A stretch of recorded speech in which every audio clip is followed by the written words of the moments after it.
یہاں پہ اگر میں بالکل جو ہے وہ آنا چاہوں سیرت اہل بیت پہ، تو جناب سیدہ فاطمہ الزہرا سلام اللہ علیہا کا ایک مشہور واقعہ ہے کہ جسے شہید ثانی علیہ الرحمہ نے کتاب منیت المرید میں بھی اس واقعے کو نقل فرمایا ہے کہ کہا جاتا ہے کہ ایک خاتون تھیں، وہ جناب سیدہ کی خدمت میں تشریف لاتی ہے اور کہتی ہے کہ ان لی والدۃ ضعیفہ، کہ اے بنت رسول اللہ، میری والدہ بہت بوڑھی ہو چکی ہیں، وقد لبس علیہا فی امر الصلاۃ شیء، اور جو نماز کا کچھ مسئلہ ہے شرعی ہے اس کے حوالے سے کیا ہے کچھ مسئلہ کنفیوز ہیں ہم، تو وہ آپ سے ہم پوچھنا چاہتی ہیں۔ یعنی اب یہ خاتون اپنی بوڑھی ماں کا سوال لے کر آئی ہے، اور سوال بھی کون سا ہے؟ اس کی نماز کا سوال ہے۔ اب یہاں سے ہم خود دیکھیں کہ اس زمانے میں جو اہل بیت کی چاہنے والیاں تھیں وہ اپنے سوال لے کر آتی تھیں کہ اب بوڑھی ایک خاتون ہے، ظاہری بات ہے اس نے نماز پڑھنی ہے، وضو کرنا ہے، تو وہ کیسے کرے؟ تو اب وہ سیدہ کی خدمت میں آتی ہے سوال لے کر، اور وہ کہتی ہے کہ قد بعثتنی الیک، کہ میری ماں نے مجھے بھیجا ہے آپ کی طرف کہ اسألوک، کہ میں آپ سے سوال کروں۔ اب سیدہ نے کیا ہے اسے جواب دیا اس کے شرعی مسئلے کا۔ اب روایت کہتی ہے کہ ثم سنت، اس کے لیے جواب واضح نہیں ہوا تو اس نے دوبارہ دوسری دفعہ پوچھا وہی سوال، پھر سیدہ نے جواب دیا، ثم ثلثت، پھر اس نے تیسری دفعہ بھی پوچھ لیا۔ اب روایت کہتی ہے کہ الی ان عشرت فاجابت، یہاں تک کہ اس نے 10ویں دفعہ پوچھا پھر سیدہ نے کیا ہے جواب دیا۔ سبحان اللہ۔ اب وہ کیا کہتی ہے؟ کہتی ہے کہ جب 10 دفعہ ایک سوال کو دہرا چکی تو اب وہ کہتی ہے کہ لا اشق علیک یا بنت رسول اللہ، اے رسول کے بیٹی، میں جو ہے وہ مزید آپ کے لیے مشقت کا باعث نہیں بننا چاہتی۔ جب یہ اس نے جملہ کہا تو فقالت فاطمہ ہاتی وسلی، یہاں بھی سیدہ نے فرمایا کہ تم سوال کرتی رہو، میں جواب دیتی رہوں گی، جب تک تمہیں مسئلہ کلیئر نہیں ہوتا تم سوال پوچھتی رہو۔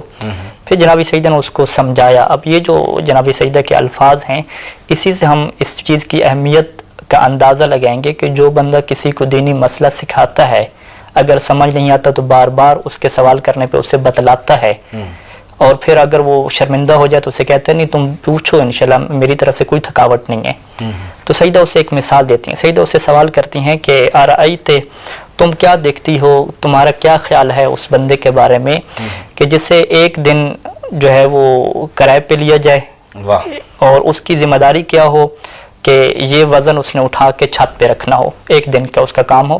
کام کیا ہو کہ بس یہ جو وزن پڑا ہے، ان کے سامنے کوئی وزنی چیز پڑی تھی کہ یہ اس نے چھت پہ رکھنی ہے،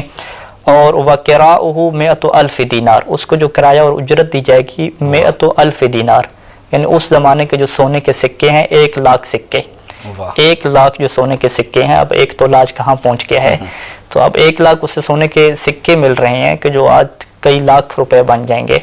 یعنی اس سے جو ہے وہ فرض کریں ہم یہ کہیں کہ مختصر اندازہ لگائیں کہ 50-60 لاکھ روپیہ اسے دیا جائے گا، اور کام کیا ہے کہ یہ وزنی سامان اٹھا کے اس نے چھت پہ لے جانا ہے۔ تو سیدہ نے پوچھا کہ کیا یہ کام اس کے لیے تھکاوٹ کا باعث ہوگا؟